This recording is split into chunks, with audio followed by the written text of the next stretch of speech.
Magandang umaga sa inyo. It's a happy Easter to all from Burns Motocar Vlog at from Burns Bangka Burns. So, nandito tayo ngayon. Kung makikita nyo, pamilya na po sa inyo to, ang Biker Dome Shop. So, magkakaroon po tayo ng interview session ngayon. Hindi interview vlog, interview session. Group po tayo. So, kakamustahin po natin mga ka-Burns si Biker Dome Shop or Dome Chow Dome. So mga ka-Burns, abangan po natin yan. See you later!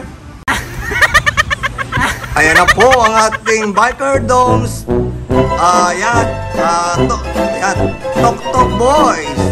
Ayan, si Tok Tok Boy, andyan na po siya. Ayan ang ating kaibigan si Tok Tok Boy. Ayan, Biker Domes Tok Tok Boy. Yes! Hello mga ka-Burns! Nandito tayo ngayon kay Biker Dome Shop. Meron tayo ngayong interview session. With me, ang ating Biker Domes Boys and TikTok Boys, di Biker Dome. So, introduce ko sa inyo. Unang-una, ang aking utol, si JR. Ganun lang? Wala talk? Okay. And then, ang pinakamayaman po nating guest, naka-Dainese, walang iba, si Bro Noel. Wala din? Ayos! So, at ang ating pinaka-special na interviewin uli, si Mr. Don Chow Dome. Hello mga idol! Okay! So, start na natin ang ating interview session kay Biker Domes. So, Mr. Biker Domes or Don Chow Domes, kamusta naman after ng opening nitong shop natin last anong date? March 13.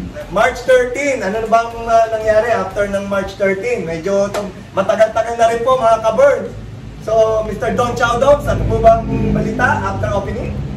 So, I'm very grateful mga kaibigan dahil simula nang nag-open po ang Biker Domes ay patuloy-tuloy lang po mga kliyenteng dumadating kahit tayo po ay naka-ECQ ngayon.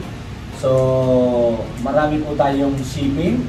Kaya marami pong salamat sa Davao, Cebu, Iloilo, o parting Bisaya, o Mindanao. At shoutout po kay Sir Louis Bade from Abra at sa patuloy natin pagtitiwala sa Biker Dome. Ayun, ang ganda naman mga sagot. Talagang ang artistahin po ito eh. Matagal na po itong nagla-live, sa totoo lang. At idol na idol ko po itong si Mr. Dome Chow Dome. So, meron tayong tanong daw galing kaya sa guest nating mayaman na si Mr. Noel. Ano po ba yung tatanong nyo kay Mr. Dome Chow Dome? Hello guys, good morning! Yun, announcer po ito. Ako po hindi mayaman, ako po ay mayabang lang. Yung po talaga ang mayaman sa amin. Bayabas ako. Ayan. Mayabang na, bayabas ko. Hindi, sa akin kasi, si Papa Dom kasi nakilala ko lang yan after May, nung last year, no? Anyway, nasaksiyan ko kasi yung development o yung pag-grow ng business niya from that time. So, ang tanong ko kay Papa Doms, you started your business doon sa small lang na shop mo sa likod nitong building na to, no? Pero kahit sa yung maliit lang, kita namin yung clients mo is dinadagsakan.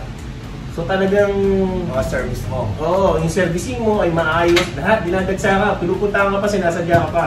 Ang question ko sa iyo, paano mo yun i-handle yung business mo, yung maliit pa yung shop mo, sa business mo ngayon na lumago na at mas malaki na.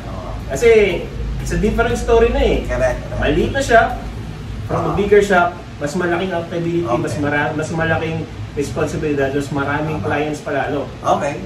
So paano mo ngayon dinahanda yan, Papa Doms? Napakaganda po ng tanong ng ating mahirap na si Noel. Yan.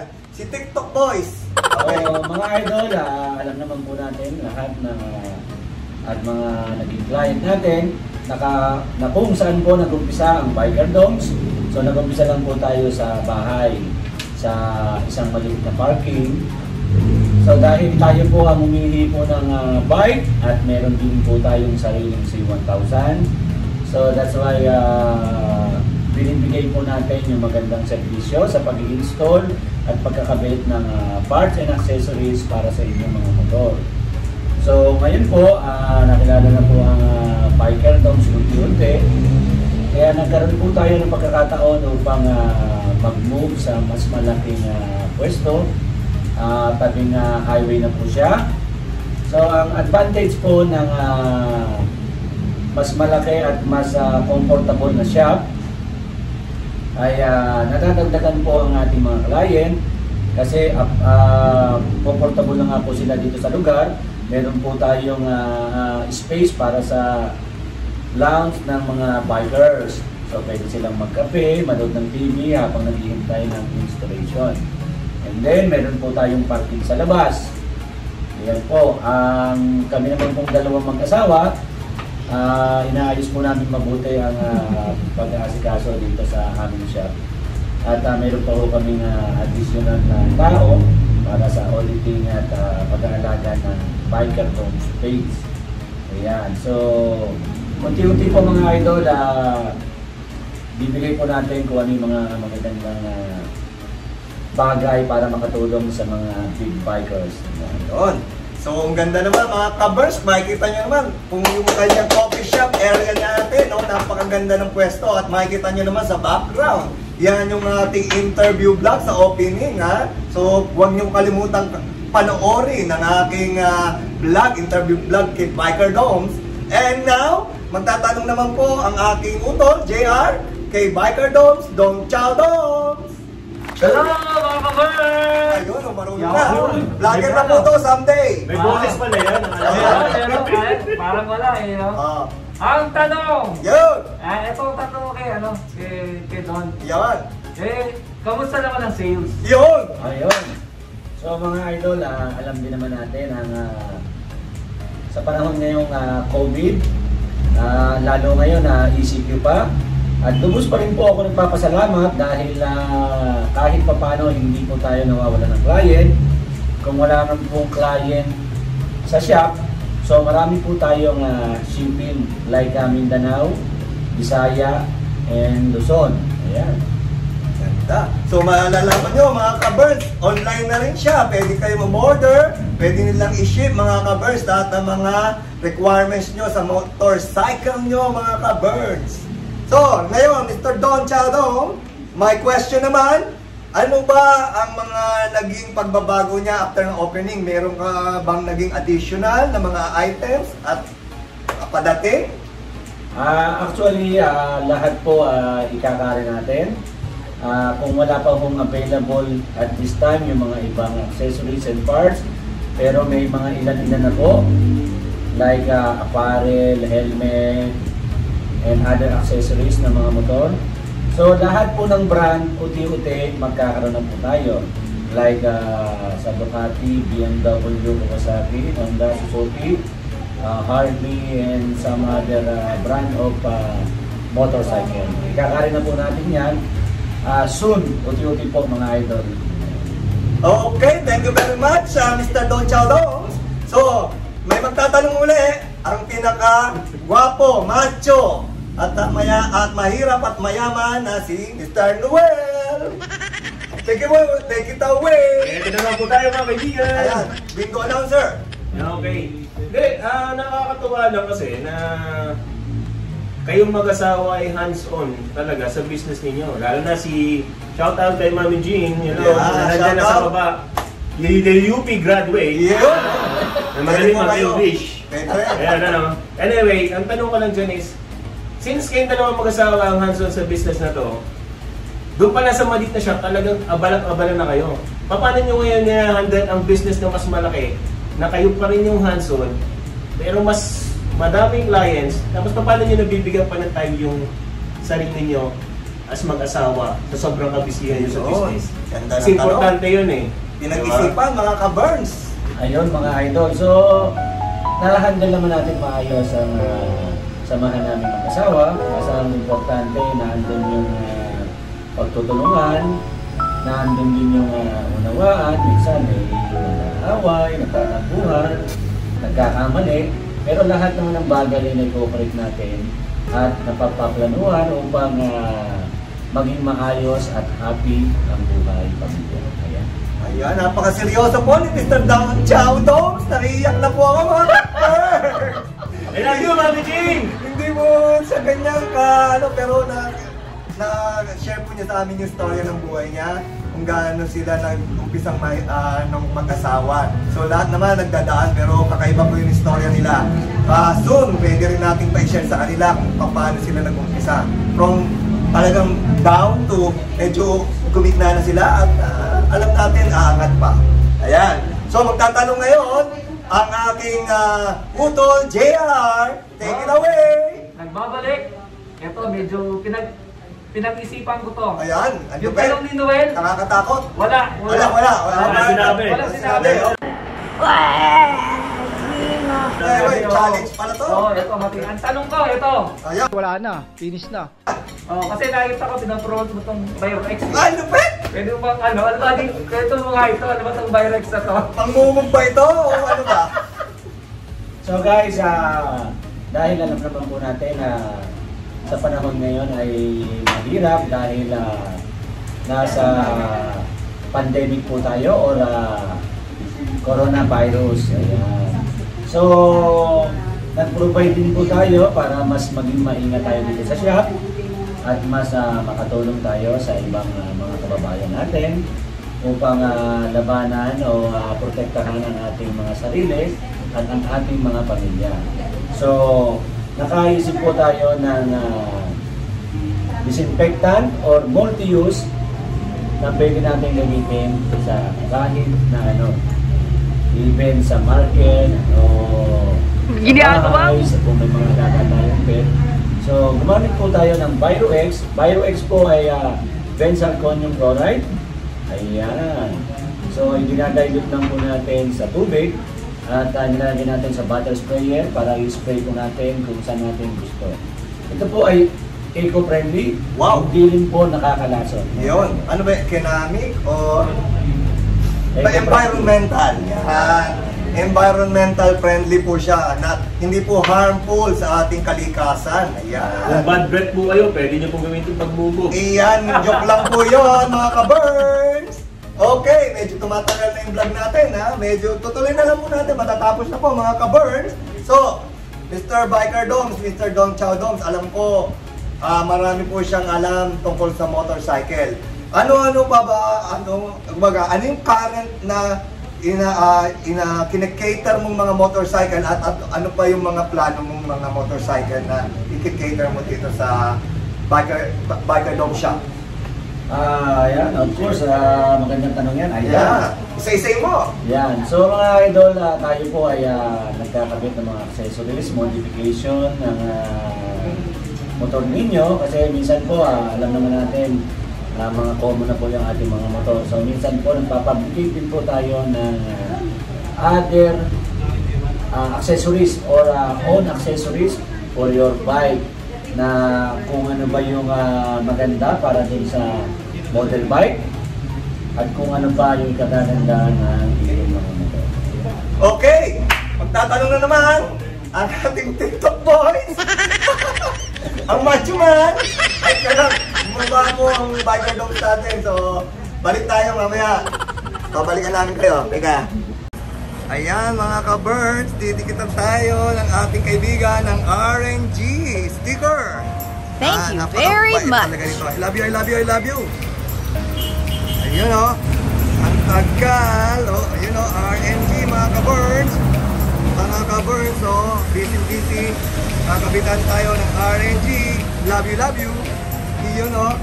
Ang marunong. Tinatanggal pala yun mga ka-birds.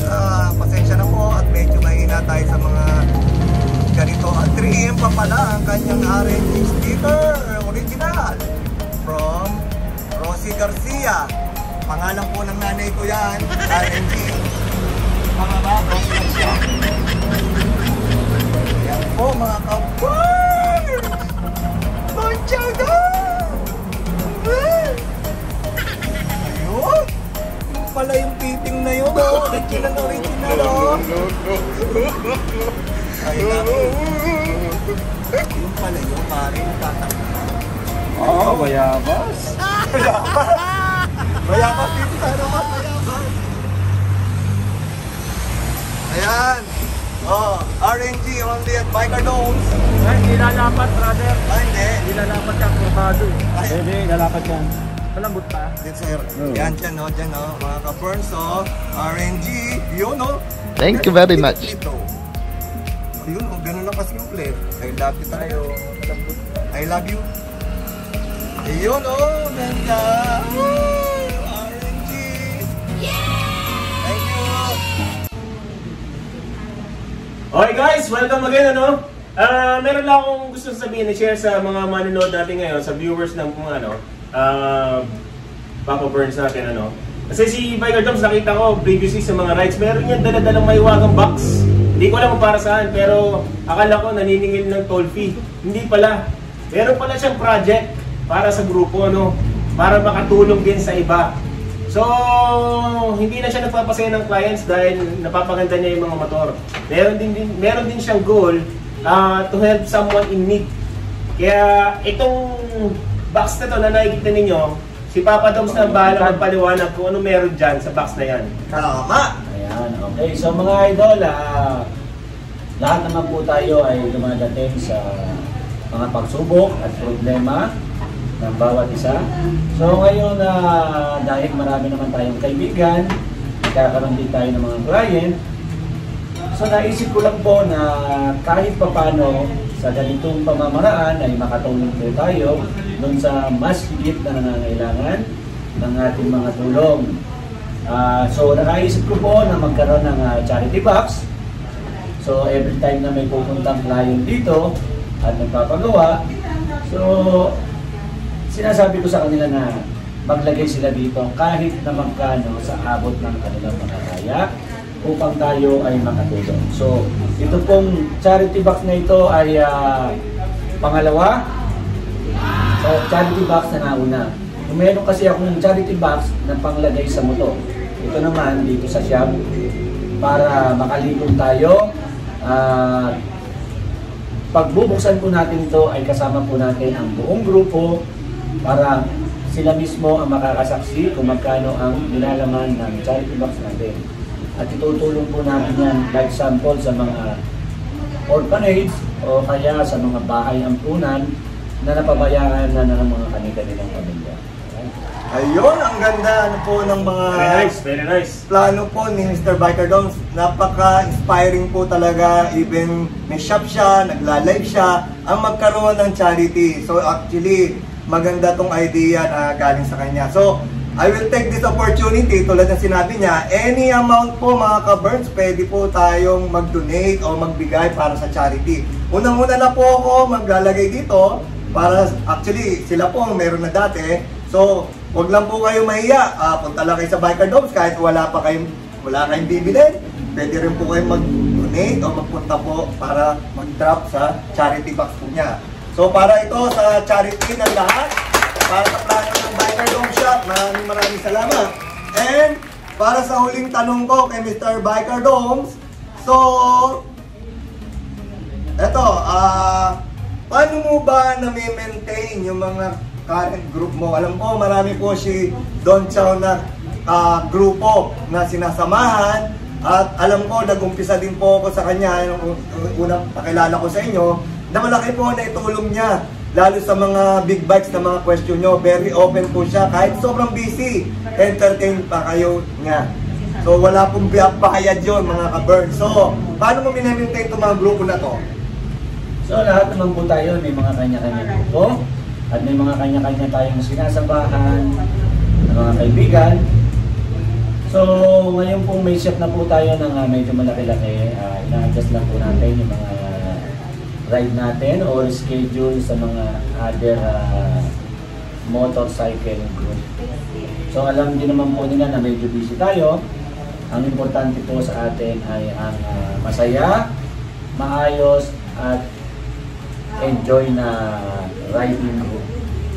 Rider group lang. Ayun. So tama naman po yun, kahit ako po, marami rin po akong club.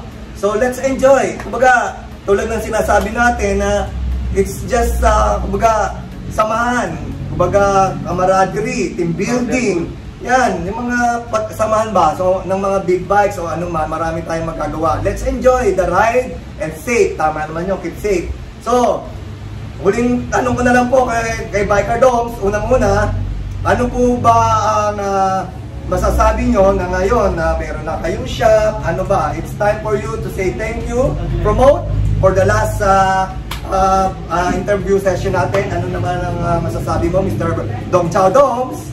Again po, I'm very grateful and very happy sa lahat ng mga kaibigan, sa lahat ng biker group, at sa pagsuporta ninyo sa Biker Doms. Nandito po yan mga kaibigan, at taus-puso po talagang pasasalamat sa inyo, sa mga client at sa mga client na nagbibigay ng another client.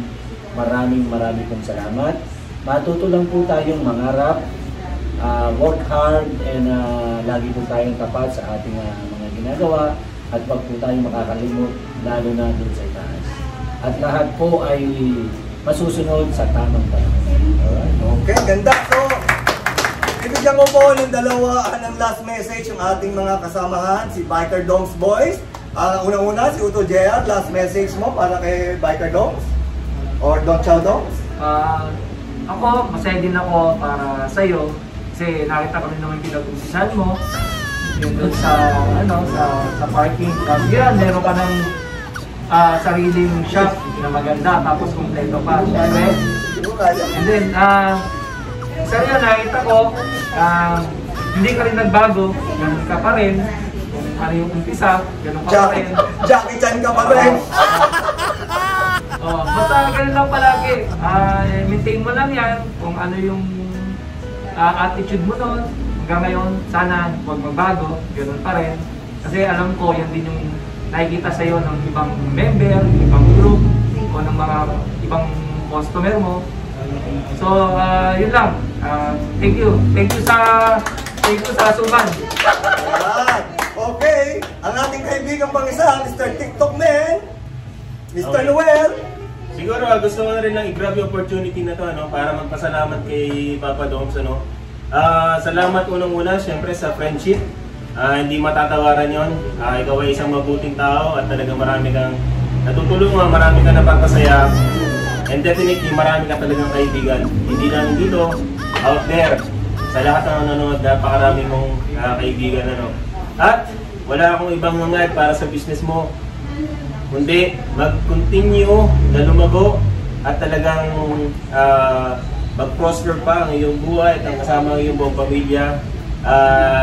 Huwag laging makakalimot na laging sa Panginoon nagmumula ang lahat ng blessing na meron ka sa buhay. At ang message ko naman para sa lahat ng riders out there, always remember to keep safe, ride safe, because our family is always waiting for us at home. Ganda naman. Galing mo ni Bingo Announcer. Kita-kita nyo naman.